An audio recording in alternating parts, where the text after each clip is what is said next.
A reading from the Holy Gospel according to St. Luke, chapter 6, verses 1 to 5.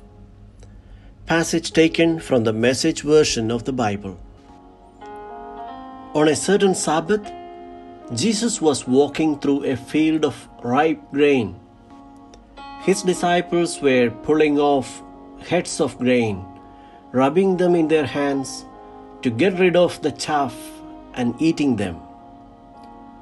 Some Pharisees said, "Why are you doing that, breaking a Sabbath rule?" But Jesus stood up for them. "Have you never read what David and those with him did when they were hungry?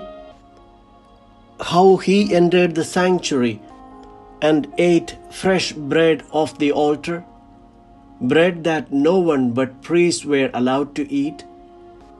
He also handed it out to his companions." Then he said, "The Son of Man is no slave to the Sabbath. He is in charge." The Gospel of the Lord.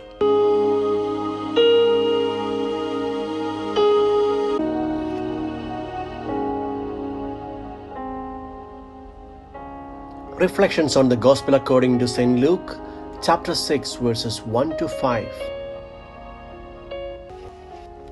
In Jesus' time, the feast of the Sabbath began on Friday evening at sunset.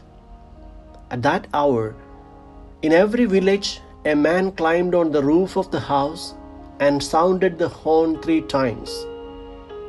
At the first call, all the activities of the fields were suspended.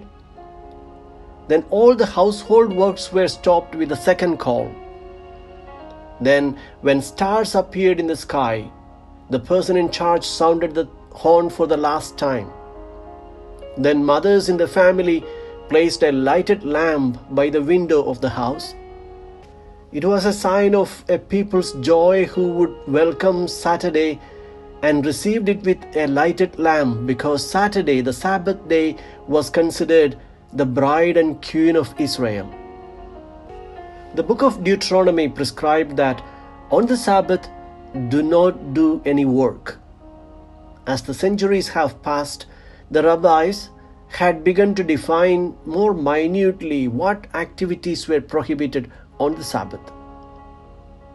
They identified 39, and each of them had 39 further specifications. Thus, 39 times 39 amounted to 1,521 prohibited works. This is the background of the question on the disciples of Jesus violating the Sabbath. Why are you doing something that is prohibited on the Sabbath day? In fact, Luke makes use of this incident to teach his community the actual meaning of the observance of the Lord's Day. Jesus reminds them of the incident from the Old Testament, where King David and his men ate the bread from the house of God, which only the priests were allowed to eat. Each Sabbath, 12 loaves of fresh bread were set on the table in the holy place. Originally, the Sabbath was intended to be a day of overwhelming joy. The whole community would gather in the synagogue in the morning. There they prayed and listened to the word of God. After the celebration, they engaged themselves in conversation, then to lunch with friends. Basically, it was intended to be a day spent with the Lord in prayer, in meditation. Hence, the Lord's Day is a time to spend with the Lord. That was exactly what the disciples were doing. They were spending their time with the Lord, listening to His word. A day becomes holy only when and to the extent that it promotes human sanctity and not hatred and anger.